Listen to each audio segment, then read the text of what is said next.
Chapter 072. Crossroads. He never really realized how beautiful Cyoria could be in the evening. That was Zorian's thought as he and Taven wandered around Cyoria, checking up street stands and discussing casual topics. Most settlements grew dark and quiet as evening approached, giving off a dangerous and sinister atmosphere. But Cyoria was a major metropolis, and this was the week before the summer festival. The streets were lively and well illuminated, with lots of people wandering around and lots of street vendors setting up stands and trying to convince these people to part with their money for sweets, trinkets and so on.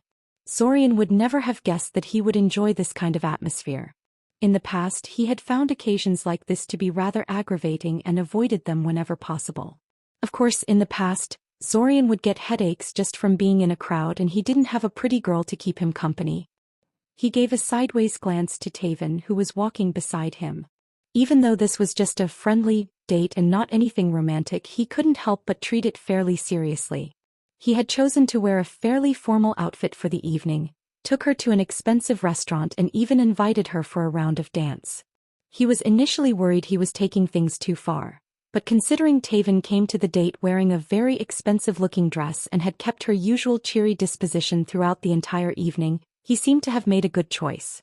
"I've got to say this went a lot better than I thought it would," Taven suddenly said. Zorian raised an eyebrow at her. "Wait, that came out kind of wrong. What I mean is, considering how bad both of us are at the social side of things." Zorian gave her a faint smile and decided to save her from further awkwardness. "It's fine," he said. "I get your point. I'm also pleasantly surprised at how well this turned out. I guess we're better at this than we thought." "Well, in my case it's mostly trial and error, so I can't feel too proud about myself," Taven laughed lightly. "I went to quite a few dates in the past. Plenty of guys get attracted to me for my looks and don't quite comprehend what they're getting into until they experience it firsthand. Trust me, my first date was a real disaster." "Oh, you'll have to tell me that story sometime," Zorian teased. "No way," she said, giving him a playful shove and causing him to stumble to the side a little. He nearly crashed into an elderly couple walking past them, but managed to correct himself in time. "The less people know that story, the better. Hell, sometimes I wish I could forget that memory myself. But then I'd probably make the same mistakes all over again, so I guess it's a good thing I can't forget." She frowned suddenly, staring at the night sky for a moment before giving him a curious look. "What?" he prodded. "What about you? Do you do this often?" she asked him. "Do what often?" "Go on a date with you?" Zorian asked, amused. "Well, not with me," she said, rolling her eyes. "I mean in general. You've been in this time loop for years. Surely you've gone on a few dates in all that time." "A few," Zorian admitted. "Huh," she said, pointing her finger at him triumphantly. "I knew it." Zorian opened his mouth to respond, but Taven immediately stopped him. "Don't you try and bewitch me with your honeyed words," she said in mock outrage. "I bet you tell them to every girl you pursue." "But I haven't even said anything yet," Zorian pointed out. "Really, I have no intention of justifying myself to you. Based on what you just told me about your dating experiences, you went to a lot more dates than I have. You heartbreaker." They kept talking and meandering through the streets for a while longer, until eventually the conversation wound down and they both seemed to reach an unspoken agreement that it was getting late and that it was time for the date to end. Zorian couldn't help but get progressively quieter and more contemplative as the date grew to a close. They had been walking in silence for several minutes when Taven decided to speak up again. "What's wrong?" Taven asked. "Why did you get so depressed all of a sudden? Was it something I said?" Zorian said, broken out of his reverie. No, it's not you. I'm just thinking. It's probably for the best if I don't tell you." "Zorian, don't make me hit you," she said warningly. "Fine if you insist," Zorian said, giving her an awkward chuckle. "I was just thinking how utterly depressing it is that you will not remember anything that happened tonight in future restarts. We cleared the air between us, enjoyed a wonderful evening, and none of that will matter when the loop resets again. You will revert to the same suspicious, borderline hostile Taven that I get at the start of every restart. It takes half of each restart just to convince you the time loop is real and that I haven't been lying to you since I met you or been replaced by an imposter, never mind anything else." Taven winced, looking away guiltily. "No, don't feel guilty," Zorian told her, shaking his head. "It's a perfectly reasonable reaction. It's one thing for old, experienced mages like Svim, Alanik and Diamond to believe in the time loop. They've dealt with many complicated situations in their life and experienced plenty of strange magic. People like you and me? Well, did you know I spent the first 6 restarts going to classes like everything was just fine, hoping everything would return to normal if I just kept my head down and behaved like usual? Taven gave him a surprised look. Yes, I know, Zorian nodded. It's kind of stupid, but that's what I did. Your reaction is pretty good, all things considered. It's just that I really like how this turned out, and yet I realize this will probably forever remain an empty memory in my head. I can't replicate the chain of events that led to this in the real world. I'm not even sure I can replicate it in future restarts.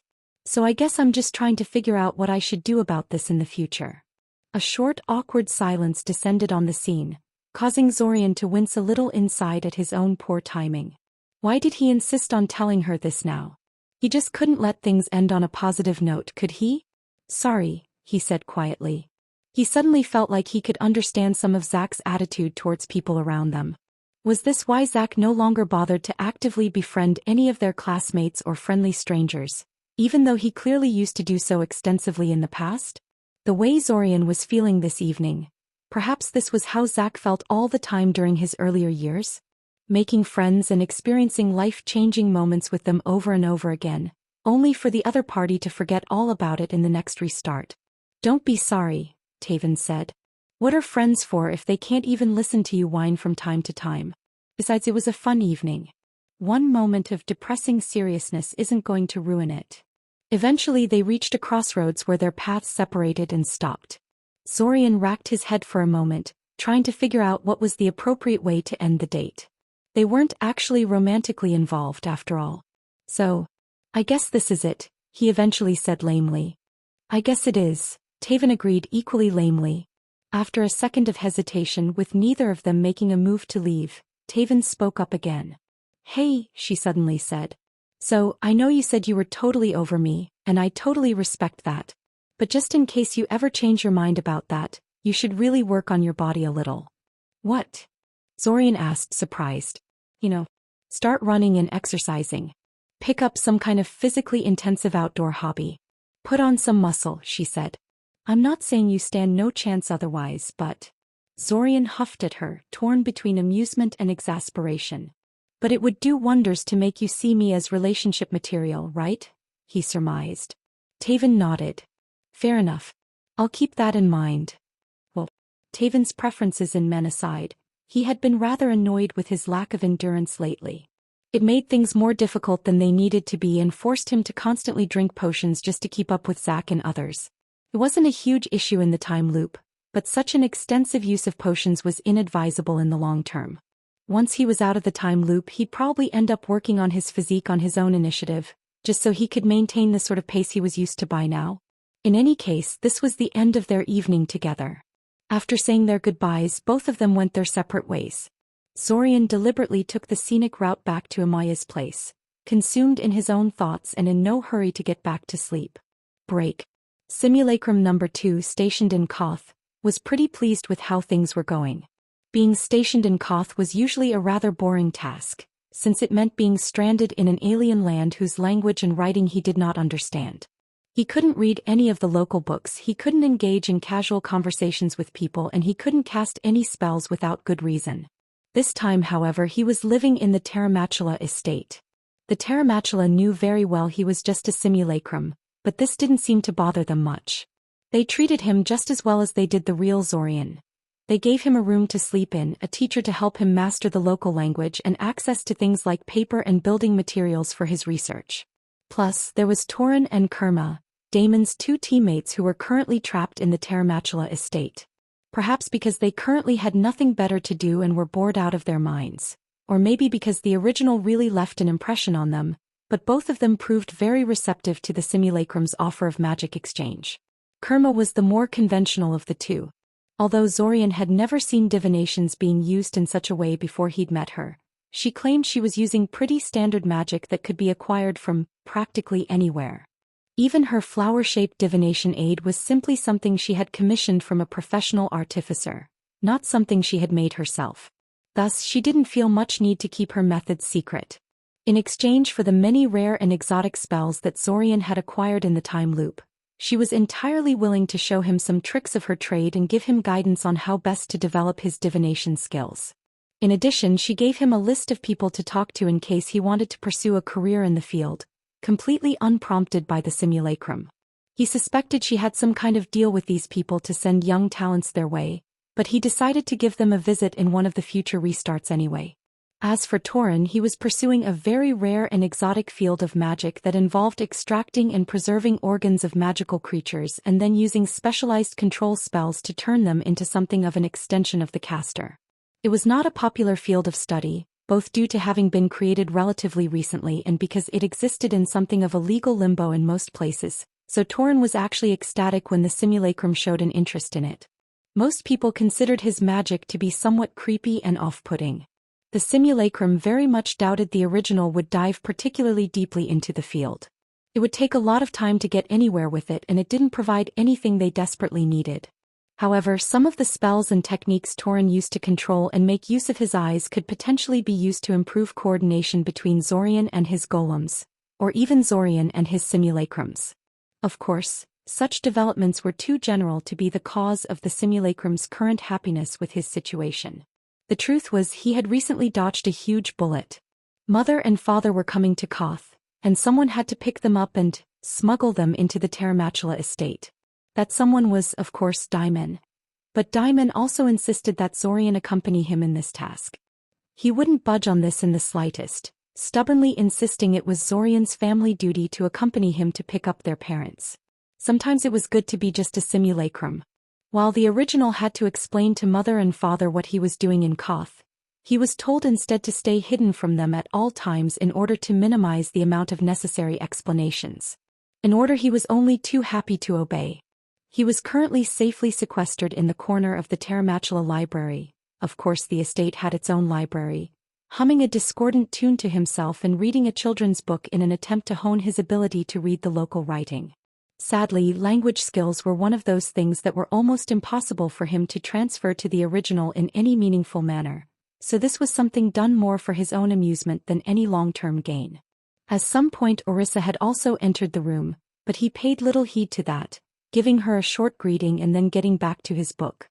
He had monopolized one of the 3 tables in the room, stacking it full of books that he judged to be relatively easy to understand, but that still left plenty of space for her to work with. He didn't react even when she looked over his shoulder to see what he was reading. He wasn't ashamed of his choice of reading in the slightest. Everybody had to start somewhere. Plus, the book had pretty pictures. However, Orisa didn't just pick up a book from the library and leave, like the simulacrum expected her to. Instead, she fetched a chair from a nearby empty table and sat down next to him. "Yes?" he asked, curious. It was unusual for Orisa to deliberately seek him out like this, to say the least. Aside from that one time when she invited the original for a discussion via Daimon, she had been quite reserved. "I'm worried," she said simply. "Daimon and your other self should be back in a few hours." "Ah," the simulacrum said, suddenly understanding what this was about. "You're worried about mother and father coming here?" "Yes," she confirmed. "I know I'm being rude here, but I was wondering if you could tell me a little about your parents." "Me?" the simulacrum asked incredulously. "I was told simulacrums retain most of the memory of the original," Orisa said blandly. "You know that wasn't my point," the simulacrum complained. Orisa smiled faintly at him. "I mean, the original doesn't exactly have the best relationship with the rest of his family. What could I possibly tell you that Daimon hadn't already?" "Daimon got really evasive about his parents once it became obvious they don't approve of our marriage," Orisa said, shaking her head. "He says I shouldn't worry, that he'll handle it, but how can I possibly not worry? He clearly thinks the world of them, and here they are, coming all the way to another continent to talk him out of marrying me. This will probably sound a little flippant, but there's probably no need for you to worry so much over this," the simulacrum told her. "He's their darling genius son. Whatever he wants, he's going to get it. It's been that way since forever. It would still mean a lot to me if you could tell me a little about them before they arrive," Orisa insisted. Simulacrum number 2 gave her a contemplative look. Truthfully, he wasn't sure if telling her about mother and father would be a good idea. His depiction of them would no doubt be really negative, and might end up worsening tensions between his parents and Orisa as a result. That probably wasn't in anyone's interest, least of all Orisa's. "You're basically asking me to stick my hand into the fire here," the simulacrum said. "I guess I am," she admitted. "Then let me ask you something first," the simulacrum said. "Are you interested in Daimon only because of his mind magic bloodline thingy?" He expected Orisa to be either shocked at the question or explode with outrage. He did not expect her to laugh at him. "What, are you worried I'm taking advantage of your big brother?" she asked with a grin. "Just a little," the simulacrum admitted. "He's an empath, so he should be hard to fool. But you're a talented mind mage from a family specializing in mind magic. Anything is possible. And here Daimon thinks you hate him," Orisa said with a sigh. "To answer your question, it's definitely not irrelevant. I love him, but if he didn't have this innate mind magic affinity of his, I probably would not choose to marry him. I love my family too, and I need to keep their interests in mind. However, do you honestly think your brother is marrying me purely for love?" The simulacrum gave her a surprised look. "By marrying me, he is marrying into nobility and wealth. It's not his only concern, but it's hardly irrelevant. If I was a poor orphan or even just a well-to-do middle-class girl, he would have never agreed to marry me. So no, I don't think I'm taking advantage of him. We both have our ambitions. It's just fortunate that we can fulfill them with someone we actually like." "Huh," the simulacrum said thoughtfully. After a few seconds of silence, Orisa spoke up again. "So can I get an answer to my question then?" she asked. "Sure," the simulacrum shrugged. "So, the first thing you should know about our parents is that they're very driven and ambitious people. Our father, Andr Kaczynski, was the fourth son of a wealthy farmer. Our mother, Sikin Kaczynski, was the only daughter of one of the few remaining witches, who raised her alone after her husband left her. Father knew that as a fourth son he would never inherit anything. Thus, when he was 15 years old, he managed to procure a small loan from his father and left home to open his own business. He married our mother less than a year later. Over the years, they had turned that small initial business into a local power that has made them quite wealthy and respected. Well, not by your standards, but..." "It's impressive," Orisa nodded. "They reached surprising heights from such humble roots. That must have taken a lot of work." "They did work very hard to get where they are," the simulacrum agreed. "He had his disagreements with mother and father, but they had very much earned their wealth and status. Of course, their success involved just as much scheming as it did hard work, but he was pretty sure Orisa understood that part without him having to spell it out. But while such attitude brought them success, it does have some consequences. Bluntly put, they view almost everything through the prism of how it will reflect on the family reputation and finances. This marriage between you and Daimon, even if mother and father thought this was a good thing for Daimon, that's it. That's what I've been missing all this time. They don't see the benefit for the family as a whole." Orisa exclaimed suddenly. Of course, after putting so much money and effort into Daimon, they naturally expect to see some kind of return for their trouble. We'll continue this later, okay? I need to make some arrangements." The simulacrum watched, surprised and amused, as Orisa hurriedly left the library. He wasn't entirely sure what happened there, but it would seem that Orisa didn't actually perceive his parents' attitude as wrong. Considering the sort of background she comes from and her explanation about how her marriage with Daimon came to be, he probably shouldn't be surprised. "Well, at least now I know why Daimon likes her so much," Simulacrum mused quietly to himself. "She's like a younger version of Mother. Sometimes life really is a comedy."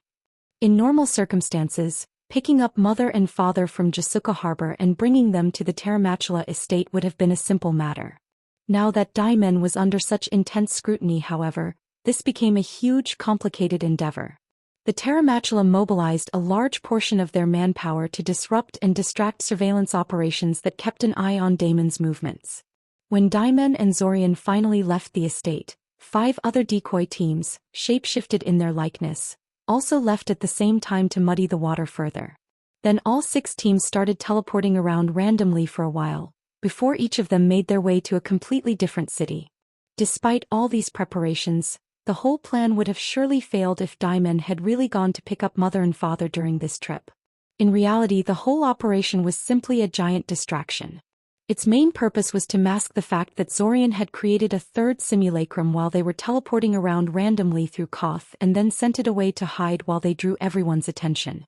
When Daimon and Zorian returned to the Terramachula estate, Zorian's brand new simulacrum slowly made his way to Jasuka and then opened a hidden gate between the city and the estate, allowing Daimon to enter and leave the city too quickly for anyone to really intercept him. Naturally, this meant that Zorian's involvement was absolutely crucial for the operation's success. If it weren't for that, Zorian would have never agreed to take part in it, no matter how much Daimon begged and threatened. How the hell was he supposed to explain his presence in Koth to mother and father? No matter how poor their knowledge of magic was, they would surely recognize dimensional gates and simulacrums as high-level magic that should be way beyond him. Even if you hadn't come with me, they would have still realized you were in Koth, Daimon told him. You are too well known among the Terramachula by now. Someone would have surely let them know about you, whether intentionally or accidentally. Maybe, but that wouldn't have been my problem, Zorian countered. I'd be back in Cyoria, and it would be your job to figure out an explanation that made sense and deal with their attitude. Daimon scowled at him, saying nothing. In any case, the initial meeting was much calmer and more subdued than Zorian expected. The steamship that carried their parents languidly entered Jasuka harbor and then disgorged an endless stream of passengers and cargo, temporarily creating a miniature pandemonium as the throng of disembarking people and dockworkers shouted and pushed at one another.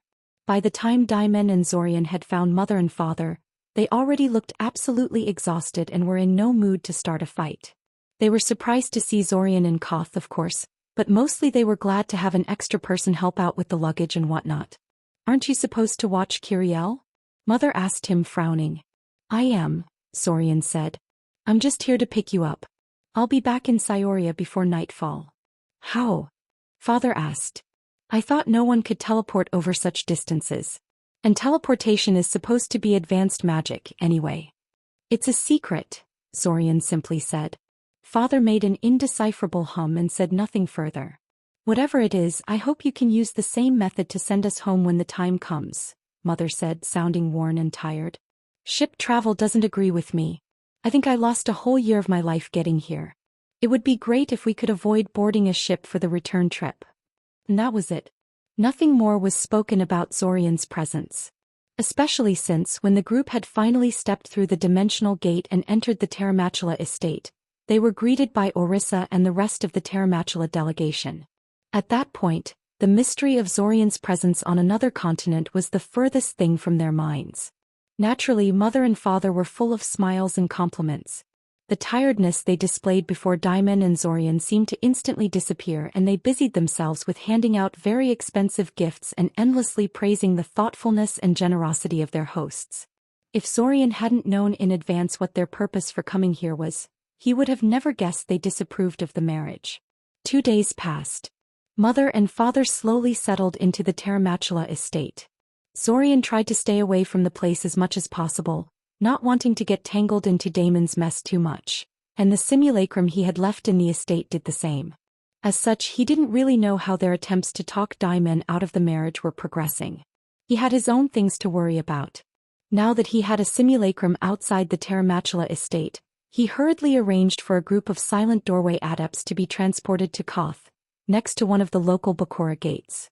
Happily, the operation to acquire the gate key was a full success. Both Zorian and the Silent Doorway adepts were ecstatic about this. For the Arania, this gate key represented access to a virgin territory awash with opportunities. For Zorian, it was a way to ensuring easy access to Koth without having to rely on Daimon. Plus, he suspected that having this key would make it much easier to convince the Silent Doorway adepts to cooperate with him in future restarts. Now, however, Zorian was back in the Terramachula estate. His parents had specifically called for him to come see them. In all honesty, Zorian had totally expected this to happen. They had taken his presence in Koth in stride when they had first come, but now that they had time to rest, talk with people and think about things, they no doubt realized there was something very much off about him. The only thing he hadn't been certain of was whether the restart would have come to an end before this happened. He was currently standing in one of Terramachula meeting rooms, father and mother standing in front of him. Originally, Daimon had wanted to be present for the talk as well, but they had shooed him away, insisting this was a private talk. that had been kind of amusing. It was not often that they treated their favorite son in such fashion. Apparently, whatever arrangements Orissa did were insufficient, and they still opposed the marriage. And since Daimen stubbornly refused to give up on the idea, they were currently not terribly fond of him. "We spoke with Daimen about you," Mother said suddenly. She had a complex, worried look on her face, as if she was having trouble deciding how to handle this. Father, on the other hand, stayed silent and stony-faced, his emotions indecipherable. "Yes," Zorian responded blandly. "He tells us you're incredibly powerful and competent. Far more than you let on," she said. "True," Zorian admitted. He didn't see the point of hiding it. They already knew he could move across continents in a quick, reliable manner. "But why would you keep something like that hidden from us?" Mother asked imploringly.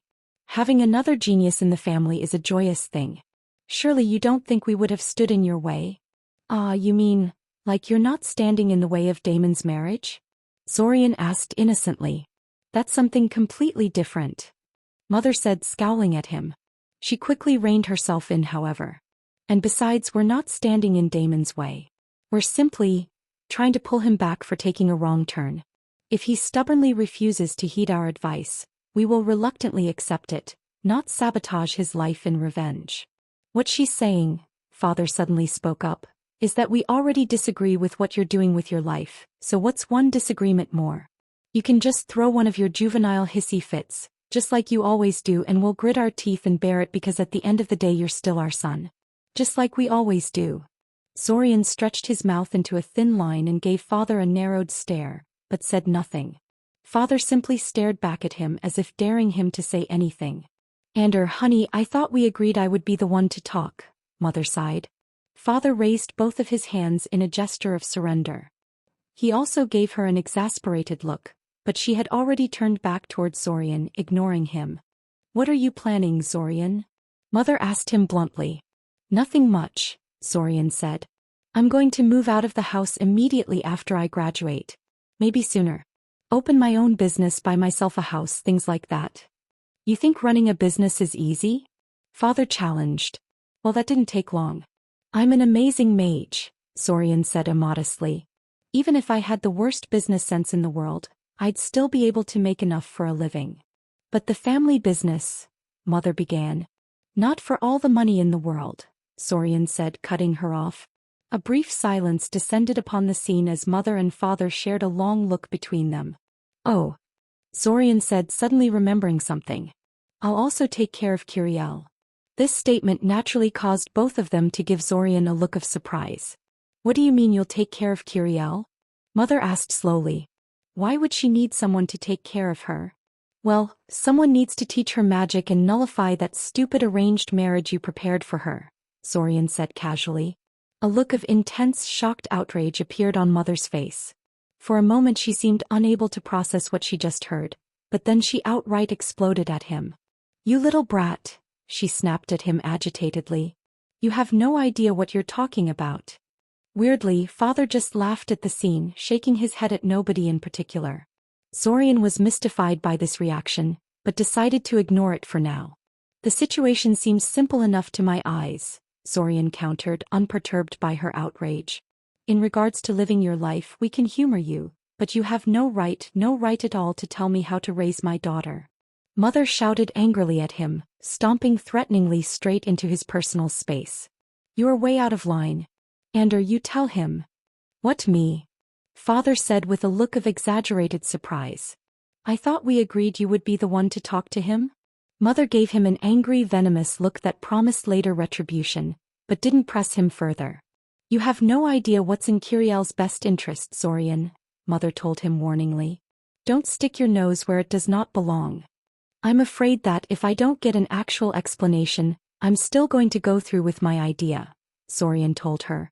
"You can't take a child from her parents, even if you're her brother," Mother told him angrily. "We can call the police." "But would you actually do so?" Zorian challenged. She shrank back a little. They both knew she wouldn't. "Besides, I bet that marriage is of questionable legality to begin with." "The marriage is negotiable," Mother said, pacing around the room in agitation. "You're making a mountain out of a molehill. It's just an informal agreement, Not a legally binding document. It's not like we'd force Kiriel to go through it at all costs. But magic is absolutely off the table. She can never, under any circumstances, be taught magic. Why? Zorian frowned. I'm trying to do her a favor. Mother shouted, turning to face his again. Don't you know what her roots are? What my mother was? Zorian gave her an uncomprehending look. Her mother? What did her mother have to do with anything?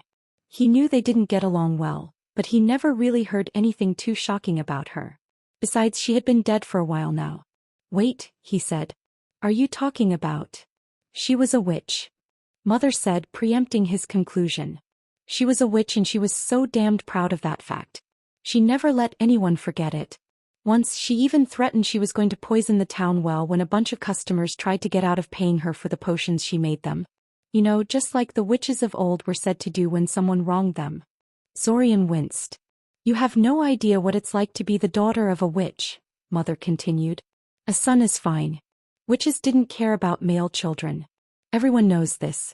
They firmly believed that magic was transferred to the child through the womb, so only a daughter can continue the lineage. Zorian raised an eyebrow at her. Why would they? I don't know why they believed what they did. Mother said as if reading his mind. I never cared to know. I just wished she would shut up about witches and let me live some semblance of a normal life. But she never did, so everyone around me saw me as a soul-stealing, mind-ensnaring, poison-wielding witch-in-waiting. And if Kiriel learns magic, she'll suffer the same fate. Mother, Zorian sighed. I was really lucky to marry your father, Mother said. Well, you were a pretty fine catch yourself, Father said, grinning. He had been silent while Mother ranted about her childhood frustrations, but apparently he now felt it was safe to throw in a comment or two. Mother ignored him, though. She was probably still angry about his earlier quip about her being the designated speaker. My daughter won't have to fear for her future and rely on luck to find a good husband. She won't have people cross to the other side of the road when they see her or spreading vile slander about her completely unprovoked, Mother continued. Unlike my mother, I've done everything I can to distance myself from our family legacy. So long as she takes my example and stays well away from anything magic-related, anyone that tries to start something will end up looking petty and paranoid. But if she starts learning magic, then everything will be ruined. You don't know that, Zorian pointed out. Why take the risk? Mother challenged. Maybe if she married early to a wealthy and respected husband. But you already said you are opposed to that, didn't you? So where does that leave us? Zorian stared at her. This was the side of Mother that he had never really known before. Was this why she was so obsessed with family reputation and social position? He looked at Father, but the man was uncharacteristically skittish. He just looked away, refusing to meet his eyes. Though he didn't actually say anything, Zorian understood the message. He was on his own here. Kiriel was Mother's project and he wasn't going to stick his nose in it unless he had to. What if Kiriel doesn't want to go along with your plan? Zorian asked slowly. She's 9, Mother said. She doesn't know what she wants. She's not always going to be 9 though, Zorian pointed out. Yes, well, we can continue this conversation when she gets older, she told him firmly. You didn't start learning magic when you were 9 either. He had a point there. In all honesty, he wasn't willing to push this matter further than this. He mostly just raised the issue to gauge her reaction to it. He hadn't expected this sort of response. On top of that, while Kiriel said she wanted to learn magic, she was also rather impatient and flighty. Who knew whether she was even capable of the discipline required to become a mage? Besides, the most important thing was that the arranged marriage was apparently just an informal thing and not something his parents would push for at all costs. He couldn't claim with certainty that it would be a good idea to teach Kiriel magic, but he knew for a fact that she hated the arranged marriage thing. Right, Zorian said finally. I'm not informed enough to make a decision here, so I'll withdraw for now. You're damn right you're going to withdraw, she told him. She still sounded outraged, but the anger was visibly draining out of her now that he was no longer challenging her. What the hell made you think you have the right to give me parenting advice? Not even your father dares to tell me how to raise my daughter, and you, an immature brat that has never even been with a woman, think you can tell me what to do. Why don't you make a daughter of your own if you think? This was going to take quite a while, wasn't it? Out of the corner of his eye, he saw Father staring at the scene and smiling faintly in schadenfreude. Zorian sighed. Yes, this would definitely take a while. Break. So, I discovered a new function of the orb, Zack said. Zorian stopped working on the metal flower-shaped construct on his bench and gave Zack a curious look. What do you mean you found a new function? Zorian asked. I mean one completely unrelated to its role as a mobile palace, Zack said, waving the orb in front of him. Look, take the orb and try this. It took a while for Zack to convey to Zorian what he had to do to activate this new function he discovered. After all, the way Zorian interacted with the orb was completely different from the way Zack did. Zack's way was more instinctive, almost automatic, whereas Zorian had to take the initiative and actively grope around for a way to interface with it. Eventually, though, he succeeded. He connected with the orb in the new manner that Zack found and immediately found himself connected to something. Some kind of empty space, maybe? Weird, Zorian eventually said. Yeah, Zack said. I have no idea what this does, though. Neither do I, said Zorian after some tinkering. He handed the orb back to Zack. Keep tinkering with it. You'll probably have more luck with it than I would. Besides, Zack had far more free time to tinker with the orb than Zorian did. The restart was nearing its end and there were so many things that needed to be done. Break. The restart was almost over. Overall, Zorian would have described it as a highly productive one. The study of the gate stabilization frame they had stolen from the Ibasan base yielded a lot more results than Zorian expected. He now knew that some very unconventional methods had been used while making the gate. Instead of carving the spell formula necessary for the operation of the frame, the Ibasans had embedded them directly into the frame in the form of numerous magic threads. The frame literally had to be peeled away layer by layer, in order for researchers to record the layout of the threads and attempt to decipher it.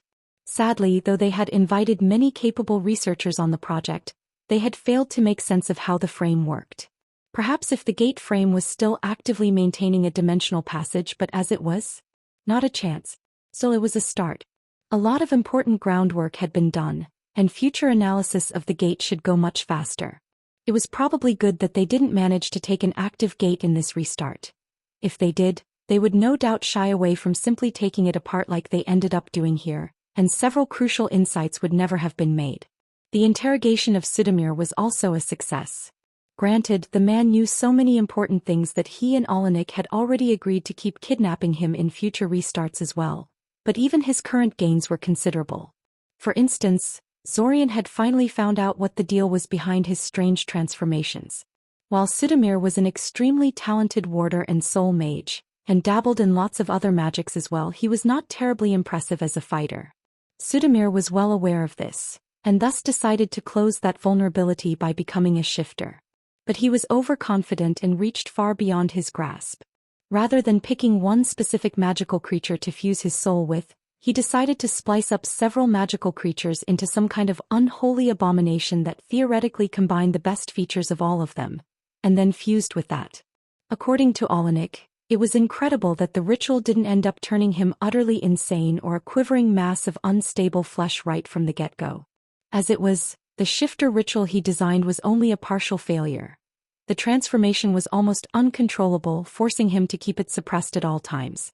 But whenever he was under a lot of stress or in emotionally charged situations, his control inevitably started to slip, warping his mind. Still, while the shifter ritual was a failure in many ways, it did give him his signature resilience. One of the creatures he used in crafting his initial abomination was a troll, and the other a dragon. The other three were similarly hard to kill. Zorian shuddered to think what would happen if he were allowed to completely transform into his composite form.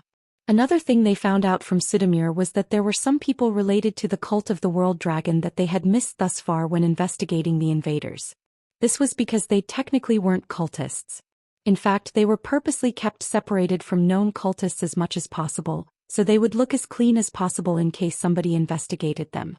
This included a fair number of lawyers, low-level politicians, and even a respected judge.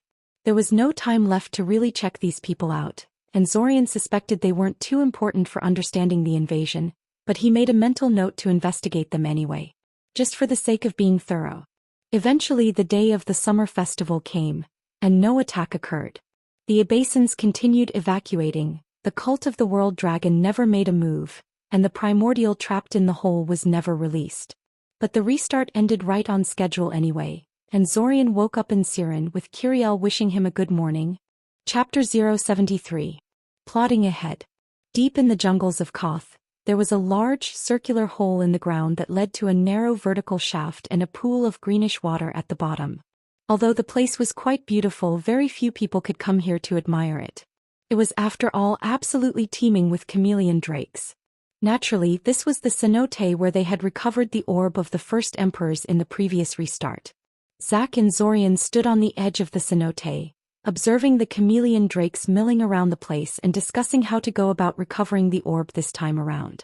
Occasionally a group of chameleon drakes wandered past them or scrutinized their location, but between their cloaking spells and Zorian's ability to reach into their minds and edit their senses and memories, there was little chance of them being discovered. "So how are we doing this?" Zack asked. "Do you think you can sneak us in?" Zorian stared at the cenote for a second before shaking his head. The drakes inside the cenote tended to clump together in groups of 5 or more, and the orb cave seemed to be the place that held the largest group. "It's hard enough to keep the drakes from noticing us when it's just 1 or 2, Zorian said sadly. "Those 4 independently moving eyes make their senses quite unlike humans. Figuring out how to fool their senses from moment to moment is too tiresome for me to do it on large groups." Zack didn't seem surprised by this. He seemed to be getting more familiar with the limitations of Zorian's mind magic. "Then we should just go in spells blazing then," he offered. "I mean, why complicate things? We can take them, I'm sure of it." "I'd rather not fight a swarm of chameleon drakes today," Zorian said. "How about this?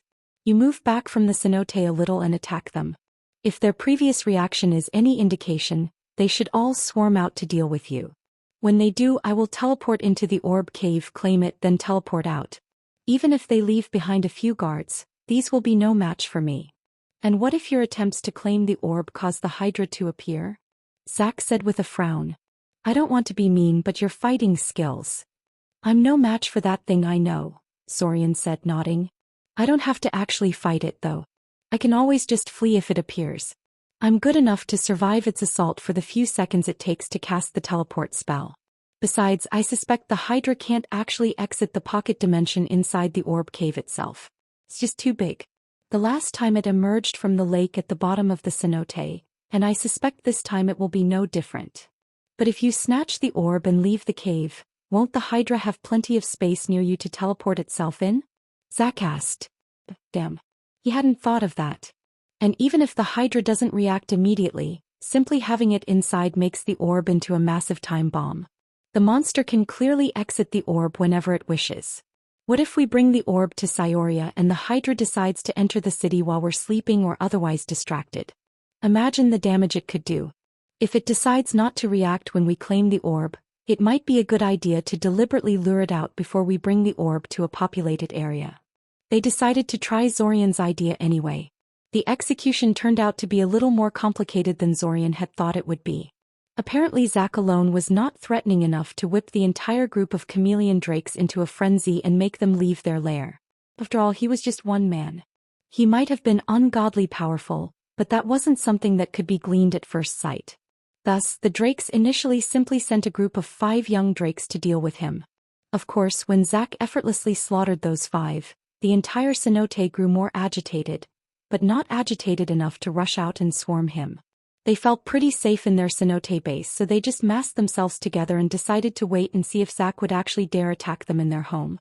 Inconveniently for Zorian, they picked the orb cave as their rallying point. Thankfully, when Zack started to launch artillery spells at the cenote, they decided they couldn't afford to turtle up like that. They rushed out to try and stop him, leaving only a handful of guards behind. Zorian quickly teleported in, claimed the orb and teleported out. Mission accomplished.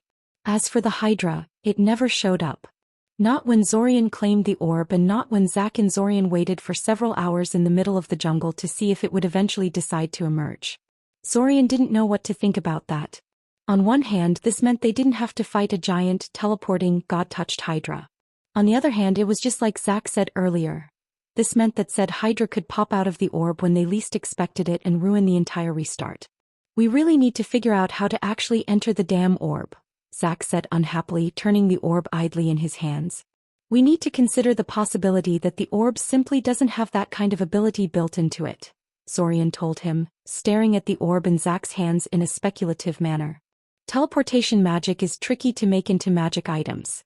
There are recall rods that can teleport a person to a predetermined point and teleport platforms that can allow teleportation between fixed points, but anything more sophisticated requires a living caster. It might be that the previous owners of the orb used some kind of specialized spell to enter and leave the orb dimension. Lovely, Zack said, throwing the orb into the air and triggering its deployment mechanism. The orb distorted and then collapsed inward with a soft whooshing sound. In a flash it was gone, no visible trace of its presence anywhere. That means either searching for an obscure teleportation spell or creating one from scratch. That could take forever. As if we didn't have enough time sinks already. He reclaimed the orb, causing it to pop back to existence again, and then deployed it again immediately afterwards. If you are right though, then this is really poor design, Zack continued. Why the hell would you not include a way in when making something like this? It shouldn't be that hard to place a teleport platform, recall stone or something similar inside. Then when the owner of the orb commands it to, it pulls the person inside and deposits them there. That's a viable method, no?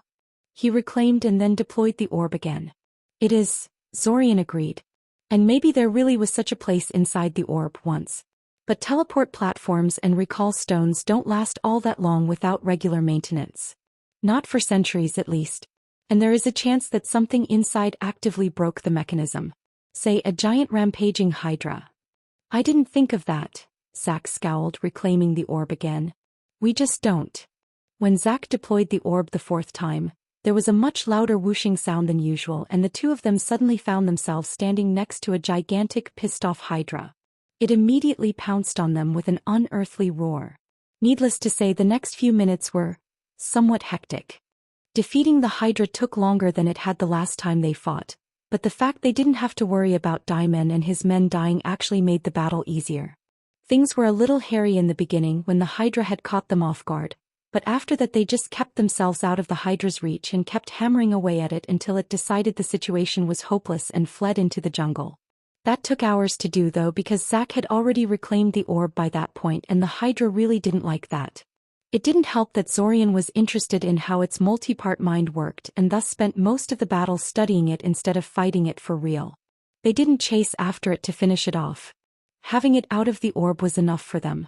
They did spend a lot of time discussing what happened though and came to a conclusion that it was no accident that the hydra had only emerged after Zack had deployed the orb. It was likely that the hydra couldn't exit the orb while it was in its portable form and had to wait for Zack to deploy the orb before it could make the attempt. That, in turn, suggested that perhaps entering the orb without deploying it was similarly impossible, which would make their previous method of studying the orb while holding it in their hands a somewhat wrong-headed method of finding the entrance. Regardless, after claiming the orb and chasing off the hydra that emerged from it, Zack and Zorian returned to their current base in Koth, the small Iranian base that the Silent Doorway Adepts had established around the local Bakura Gate. Zorian's previous suspicion that the Silent Doorway Adepts would get friendlier and more open to his arguments if he brought them a functional gate address to Koth turned out to be true beyond his wildest dreams. The Irania went absolutely crazy once they tried it out and confirmed it worked. It took little more than 4 days for him to convince them that the time loop was real and that they should work with him, which was less than half of what it was before. He still sent a simulacrum on a slow journey to Koth, though both because he didn't want to put all his eggs in one basket and because he needed it to establish a telepathic relay link to Koth by physically placing relay stones along the way. Still, he was extremely pleased that he managed to get this deal with the Silent Doorway Adepts working. It wasn't absolutely crucial for reaching Koth, but it would be absolutely necessary when they decided to retrieve the piece of the key that was lost in Blantyr. Blantyr didn't have any notable human civilizations, meaning that ships traveling there were extremely rare. There was no convenient archipelago to serve as a bridge between continents and allow island hopping, so teleporting there was out of the question. The seas and coasts were wild and untamed, full of dangerous monsters and natural danger zones. Zorian had spoken to Daimon about it, and the conclusion was that it was theoretically possible for them to reach Blantyr within the span of a month. But only just. They would have to fully dedicate an entire restart for the task, and they would be left with a measly handful of days to explore Blantyr before the restart ended. Thankfully, Blantyr was seated full of Bakura gates. In fact, they were seated much more densely there, as if whatever power that had made the gates originated from that continent. This was curious because, as far as anyone knew, humanity had never really lived there in the past. Scholars often quarreled about what this meant, but Zorian didn't really care about those arguments. All he cared about was that the Bakura Gate network was pretty much the only viable method he had of reaching Blantyre in a timely manner. The fact that one of the Imperial artifacts was lost in Blantyre was one of the major worries he had about their chances to collect the entire key. Now that he knew he could potentially reach the continent in as little as 4 days if he acquired the correct gate address, it was like a giant rock was lifted off his shoulders. Maybe they really had a chance of doing this. What about your brother? Zack suddenly asked. Didn't you hand him a notebook full of descriptions from our previous restart? Surely he left himself information about where the orb is. He did, but I already told him we would be claiming it for ourselves, Zorian said. Huh. He must have loved that, Zack said, smiling at Zorian slightly. Yeah, he wasn't happy about that, Zorian nodded. He wasn't too bitter, though. He knows he can't handle the Hydra without our help. He'd need more than a month just to find, vet and organize the extra mercenaries he'd have to hire to successfully retrieve the orb. He did make me promise I would let him have the orb once we were out of the time loop, though. I guess that's fair, Zack shrugged. I mean, I've really taken a liking to this thing, but he does sort of have a legitimate claim on it, and he's your brother to boot. You owe me, though. I owe you, Zorian said, raising his eyebrow at him. Owe you what? Another portable palace like this, of course, said Zack, waving the orb in front of Zorian's face. You'll be trying to get crazy good at pocket dimensions soon, no? Surely, a measly little pocket dimension like this is no big deal. Measly, he says. Information about pocket dimension creation was scarce, but what Zorian had found suggested that this orb was near the top end of what was possible to achieve. There were examples of bigger hidden worlds, but not many. Correction, Zorian said blandly. We'll be trying to get crazy good at pocket dimensions soon. Are you seriously telling me you'll pass by the opportunity to learn how to create one? I'd never pass up the opportunity to learn something so useful, Zack said with a grin. But you're the one who's good at creating things, while I am more the kind of guy that breaks them. Plus, we've already established that you owe me. I've magnanimously decided to let your brother claim the orb outside the time loop as a favor to you. As recompense, you need to make another portable palace for me when we finally get out. We'll talk about that later when we find out how feasible the idea actually is, Zorian told him lightly. However, I can tell you right now that you're never getting an actual palace. What? Zack whined. Why not? Because pocket dimensions don't create matter, Zorian told him. He pointed at the orb in Zack's hands. If you want them to contain a piece of land like that one does, you basically have to steal it by enclosing an actual place into it during the creation process. So if you want a portable palace, well, you first need to build the palace in question. Putting aside the actual costs of such a project, which are bound to be astronomical, I just don't have the necessary skills to design and build a palace. Oh, Zack said. Yeah, that makes sense, I guess. Now, if you want a tastefully hollowed-out rock or a nice wooden cottage, that I can definitely help you with, Zorian told him. Hell, I might even be able to fit in some actual glass windows if you want me to be extravagant. That triggered a lengthy argument about what kind of building would be possible for a single mage to build on his own, using only natural materials. The argument eventually culminated into a building competition where both Zack and Zorian did their best to construct the most luxurious residence they could with the materials they had on hand. If any jungle explorer were to stumble upon the site several hours later, they would probably be baffled by the series of towers, ziggurats and blocky houses scattered throughout the entire region. Alas, this part of the jungle was very remote and no such explorer would ever come before the restart ended. The bats and other animals that moved into the buildings after a few days definitely appreciated their new accommodations, though. Break. Zack and Zorian floated in the black void.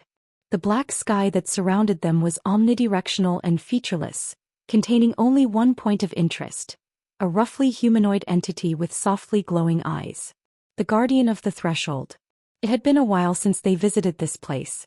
They tried not to interact with the Guardian too much, lest they accidentally trigger some kind of safeguard, and it realized there were 2 controllers inside the time loop and that it should do something about that.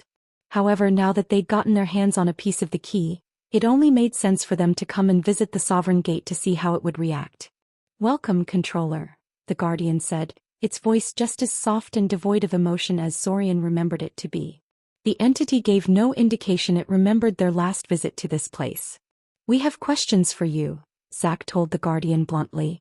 "I will do my best to answer them," the Guardian agreed placidly. They didn't ask it about the orb immediately. Instead, they first confirmed the number of restarts they had until the time loop collapsed, just in case. They had 42 left, exactly as it should be. After that, Zorian summoned a list of questions the two of them had prepared for the Guardian over the previous restarts, concerning Red Robe, the mechanics of the time loop and so on. They didn't get anywhere with that, of course. The Guardian either didn't know how to help them or flat out refused to do so when they asked things they weren't authorized to know. They had expected that, but it was still frustrating to be foiled so thoroughly. In any case, once they had exhausted their prepared list of questions, they finally moved on to the main purpose of this visit. "Guardian, can you tell us more about the key now?"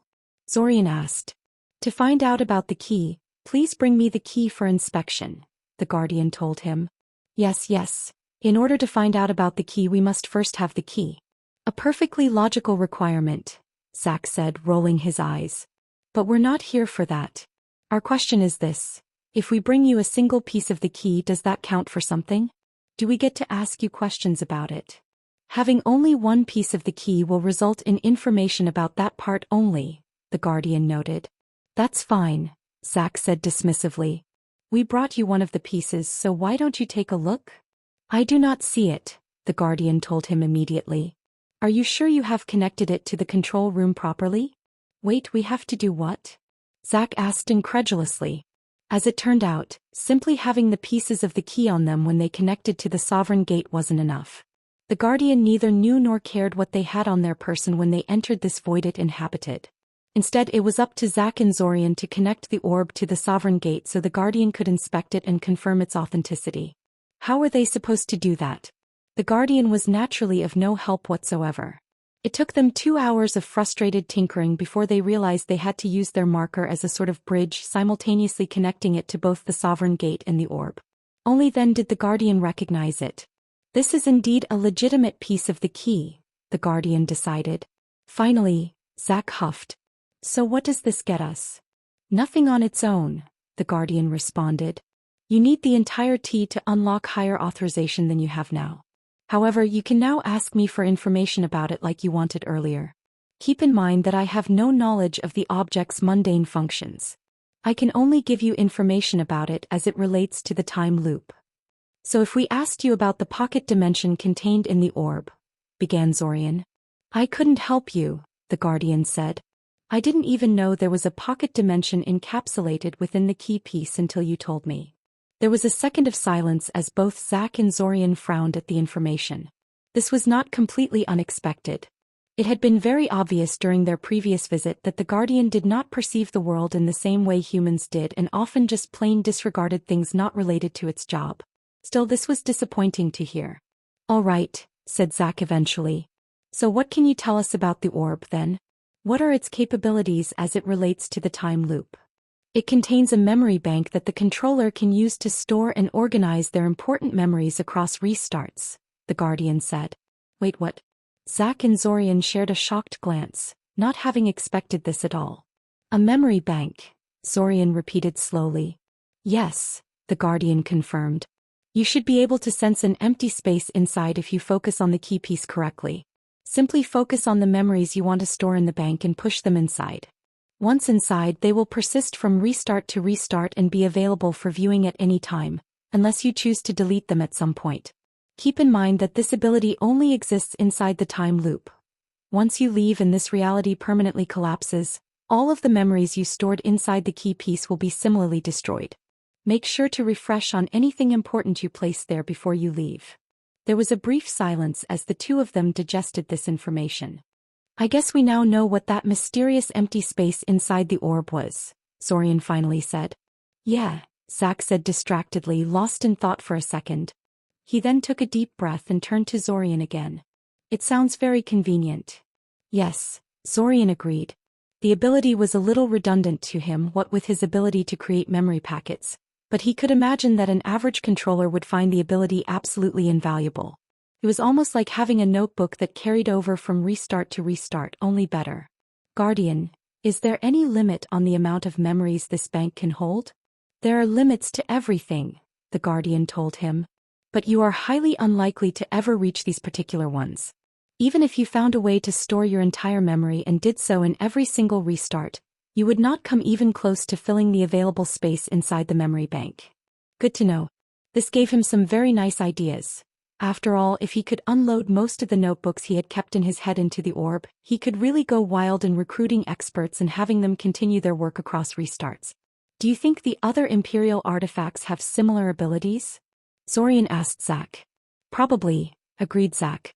Hey Guardian, what about the other pieces? Do they all give us an ability related to the time loop? To find out about the other pieces of the key, please bring them to me for inspection, the Guardian answered. Zorian snorted in amusement. Yeah, dumb question I guess, Zack said, clacking his tongue. But I think they probably do all give an ability. No reason for the orb to be the only one. Now I'm even more anxious to get my hands on these things. No wonder we haven't been able to find a way to place temporary markers or remove people from the time loop, said Zorian after some thought. No doubt those two abilities are also tied to Imperial artifacts. Probably the crown Quatakikal is wearing and that dagger that is in Eldamar's royal treasury. Zack gave it some thought. You may be right, he eventually said. Which do you think gives what? Well, purely thematically speaking, I'd guess that the knife is what removes people from the time loop, said Zorian. Which would leave the crown as the artifact that allows for the placement of temporary markers. It does make sense if you think of the temporary markers as subordinate to the main one, Zack mused. The main marker is the ruler, and the ruler needs a crown. The Guardian of the Threshold remained silent during this conversation, giving no indication it had heard anything. Pity. Zorian had hoped it might react a bit and therefore indicate how close they were hitting to the truth. He really wondered how that thing was made. It appeared to be a mindless automaton, but some of its responses were sufficiently lifelike that he had trouble treating it as a purely mindless thing. Guardian, will you remember that we've already brought you this piece the next time we visit, or do we need to bring all 5 pieces simultaneously to get higher authorization? Zorian asked. You must bring the entire key if you want higher authorization, the Guardian said. Damn, Zack swore. We suspected it would be like this, Zorian sighed. They spent another hour pestering the Guardian about the orb and the memory bank it contained. They didn't find out anything terribly important though, so they eventually disconnected themselves from the Sovereign Gate. Unlike the first time they had gone here, this time they'd made much more thorough, sophisticated preparations. As such, they didn't find their bodies catastrophically damaged by the time they were ready to leave. Quite the contrary, the researchers left them well enough alone with no mind magic necessary. This was partially because they'd brought much more intimidating forgeries of their credentials and partially because they were trailed by 2 massive bodyguards that kept watch while they were communicating with the Guardian. The bodyguards were, of course, just particularly lifelike golems that Zorian had made for the occasion. They were actually pretty terrible as far as golems went, but they looked human enough to fool casual inspection, and that was the only thing that mattered. Their only job was to follow them around in utter silence, looking all grim and intimidating. They didn't immediately leave the time magic research facility. They had come here not just to have a chat with the Guardian of the Threshold, but also because they wanted to make use of the Black Room for the restart. However, they had made a mistake this time. They decided to bring the orb of the First Emperor with them into the Black Room.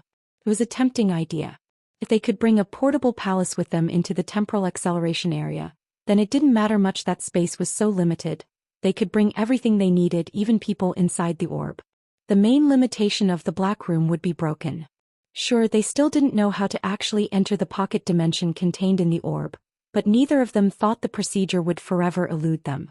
And besides, they didn't need to be able to enter the orb to test the viability of the idea. All they had to do was bring the orb with them into the Black Room and see what would happen. Well, what happened was that the Black Room shut itself down almost instantly after initiating temporal acceleration. After an hour of analysis and heated discussion with nervous researchers, Zack and Zorian found out that the price of temporally accelerating an area of space was based on the volume of space being accelerated. By bringing a palace worth of space inside, Even inside a pocket dimension, the two of them massively inflated the mana cost of the operation procedure. Not to mention that the facility itself was not designed to handle that kind of strain. As such, the Black Room ran out of mana in less than a second and immediately shut itself down.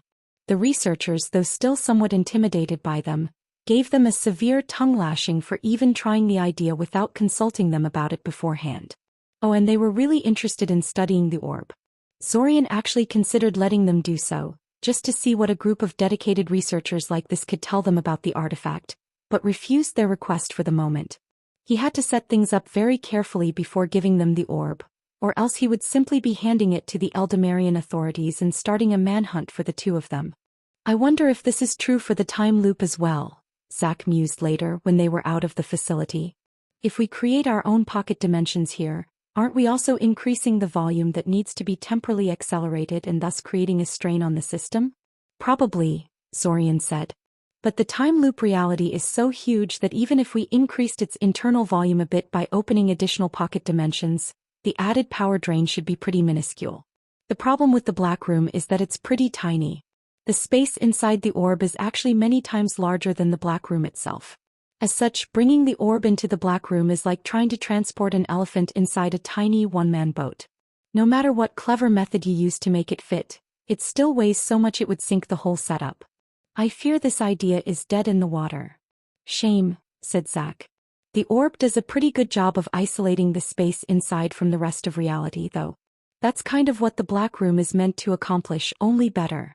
What if, instead of trying to bring the orb inside the Black Room, we simply ditched the Black Room altogether and retooled the entire facility to apply its temporal acceleration effect on the orb itself? I know the space inside the orb is much more massive than the Black Room, but maybe the effects of a better dimensional boundary overshadow that? And really, even if it produces less drastic acceleration, I'd rather spend half a month inside a palace than a full month inside a tiny cramped room. An interesting idea, Zorian admitted. We'd need to get willing cooperation from the staff of the facility to pull something of that scale, though. No way could we pull this off ourselves, especially not on a super-secret research facility financed by the Eldamarian government. Zorian still made a mental note to revisit the idea later. Perhaps it wasn't very feasible at the moment, but they needed every advantage they could get. Break. On one unremarkable Sunday morning, Zorian woke up to find Amaya's house under siege. Well, not a literal siege, but the throng of people gathered around the entrance was impressively large and thoroughly blocked anyone's ability to get in or out of the house. Zorian was quite mystified by this, since he couldn't think of anything he had done that would cause such an occurrence. Zorian joined the other inhabitants of the house, who had awoken far sooner than him, in staring warily through the window at the mass of people surrounding the house. They seemed to be quite a diverse bunch, ranging from simple curious neighbors that had gathered to see what was happening to groups of healers, mages, various guild recruiters and newspaper reporters.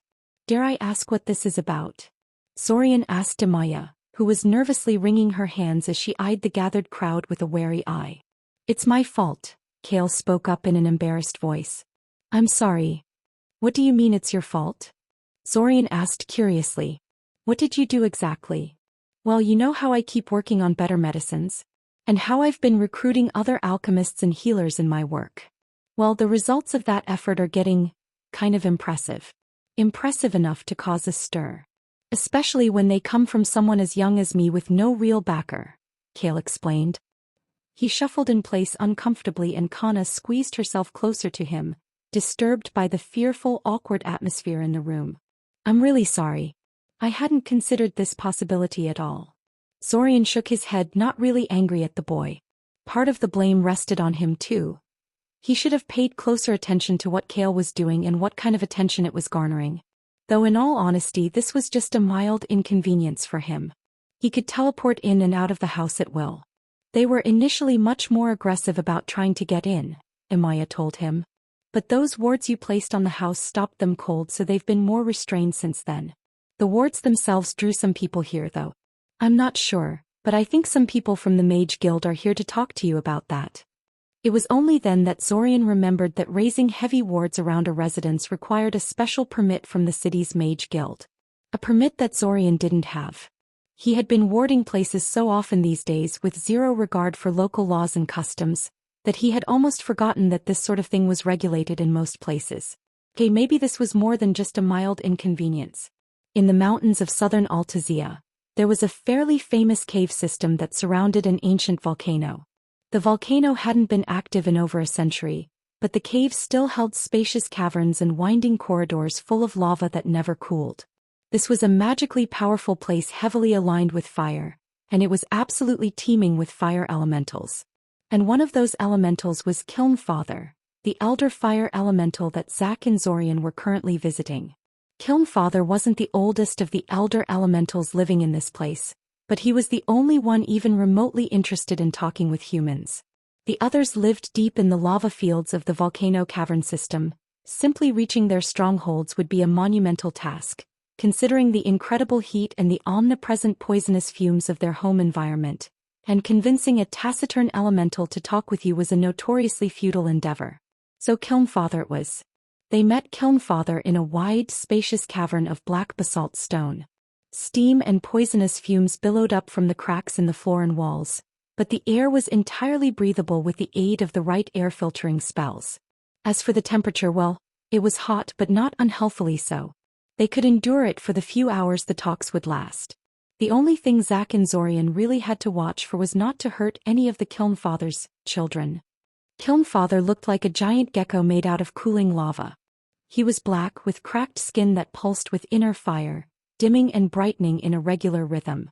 His eyes were big, yellow, slitted and shining. Surrounding him was a small throng of smaller black geckos that looked like tiny copies of him. If one looked at the smaller geckos closely enough, however, they would notice they were not elementals like Kilnfather. They were actual living beings. The black geckos had been, as far as anyone could tell, just regular animals until Kilnfather had implanted some of his elemental spirit into them, causing them to swell in size and develop powerful fire-based magic. Kilnfather loved his creations with all his heart, to the point where he styled his entire appearance after them, and some people speculated he was trying to shape them into a legitimate sapient species as time went by. He did not tolerate any violence towards his beloved children, and would immediately start hostilities with anyone who hurt so much as a scale on their back, and call the rest of the domain's fire elementals for help if he thought he was outmatched. The trouble was, sometimes these children started hostilities forcing people to defend themselves, but the Kilnfather didn't care. No matter the circumstances, his children were always in the right. "Welcome, guests," Kilnfather said, his voice deep and resonant. Come closer, come closer. Mind my children, please. They can sometimes get a little overzealous in their welcome, but they always mean well." "Kilnfather is as welcoming as stories say," Zorian said politely. "Hopefully these two guests will be found worthy of your hospitality. Please accept our gifts." They directed the floating field of force that carried a small basalt chest towards Kilnfather, forcing it to stop at a respectful distance from the elemental. It opened on its own, revealing a plethora of rare stones and materials that were said to be attractive to fire elementals. "Oh my, you shouldn't have, Kilnfather said, his large bright yellow tongue darting out his mouth to lick his eyes one by one. "But it would be impolite of me to refuse a gift. What was it that you said you came here for?" "Well," began Zorian, "we were wondering if you ever heard of any of the locations where the primordials were imprisoned." Break. House Latova was a fairly important house in Fukrinia. They were a new house, having achieved their status due to their knowledge of certain unique potions that nobody else could figure out how to make, but their future looked rather promising. Their potion business was booming, giving them plenty of money to throw around to make themselves heard and boost their political influence in Fukrinia and elsewhere. Naturally, they guarded the secrets of their alchemy very, very closely. They invested a great deal of their newfound wealth into security, well aware that if their competitors managed to get their hands on their secrets, their ascent to greatness would be greatly jeopardized. Today, Zack and Zorian were trying to break into House Latova's alchemy repository. They weren't doing it because they honestly wanted to steal their alchemical secrets, though Zorian would take a look at their records if they succeeded, simply to satisfy his curiosity. No, they were doing it because they wanted to practice their ability to break into secure areas. The problem was simple. They needed to get the Imperial dagger that was stored in the Eldamarian Royal Palace. However, the palace was way out of their league at the moment. They just didn't have enough experience in breaking into places like that. Thus, Zorian had hit upon the idea of targeting minor houses, gradually tackling greater and greater challenges until they gathered enough expertise in infiltration to tackle their real goal. They had already tried their hand at breaking into some wealthy estates, sometimes successfully and sometimes not. House Latova would be their biggest challenge yet. You know, Zach had told him before they launched the mission, I am amused by the fact that you have qualms about stealing people's secrets by rooting through their minds, but have no problems at all about physically rooting through their stuff. It's not the same, Zorian protested. I know, Zach said. And don't get me wrong, it actually sets me at ease that you have some standards about your mind magic usage. I can't help but find it a bit amusing though. You don't seem to have any problems going along with this, Zorian remarked. Nah, I've done things like this all the time when I was alone, Zach said dismissively. Only with less sneaking in and more blasting the door off its hinges and powering through the wards. One of these days we'll have to do these raids my way. It's a rush. I bet you'd love it. Zorian snorted. I bet I wouldn't, he countered. Though maybe you're on to something. Somehow I feel less conflicted about taking people's notebooks, research documentation and the like than I do about taking their thoughts and memories. Mind magic is something I can do on a whim. It's easy, it's convenient, and I don't think I'm a good enough person to resist the temptation to use it all the time if I get into the habit of using it lightly. But this kind of thing, it's terrifying and stressful and takes effort to organize and pull off. I'll probably never feel casual about it. Zach. I wouldn't be so sure. Almost anything gets pretty mundane if you do it long enough. But it is true that raids like this aren't something you do on impulse alone. Anyway, we came here to steal alchemical recipes, not to talk philosophy. Are we doing this or not? We're doing it, responded Zorian. Let's go. Break. 9 restarts had passed since the restart in which Zach and Zorian had found where the orb of the first emperor was located. The two of them had worked on their skills, sought out experts and raided places for practice and critical secrets. They expanded their research initiatives massively, making use of the orb's memory bank to store all the research notes that resulted from this, and then found new sources of money and materials to pay for all this. Sudamir was completely interrogated several times and his knowledge of the invasion and soul magic made full use of. They worked with Diamond to get in touch with his friends and colleagues, narrowing down the location for the piece of the key that was lost in the Zlotic desert. They worked hard to understand and reverse engineer the Ibasan gate and tried to figure out a faster, easier way to activate the Bakura gates. They managed to enter the orb near the end of this period. They had been forced to design a specialized teleportation spell to do so, which took multiple restarts due to the rarity of pocket dimension magic and the corresponding difficulty of finding the right experts and manuals. When they had finally managed to get in, they found that the pocket dimension did contain a teleport platform that served as an inbuilt entrance. But the platform had broken down a long time ago due to lack of maintenance. Once the platform was fixed, the spell was no longer necessary. But since they were in the time loop, this repair was undone at the end of every restart. Zach and Zorian eventually stopped bothering to repair the platform and just used the spell to enter and leave as they wish. The spell was the superior option anyway, since it allowed them to enter and leave the orb in any location they wished. As for the contents of the orb, well, they hadn't found any more giant hydras inside, much to Zach's disappointment. They had found a lot of dangerous plants and animals though, so it was hardly peaceful. They also found a great deal of potions, magical equipment, secret grimoires and valuable materials, virtually all of which had expired, rotted, broken down or were hopelessly outdated.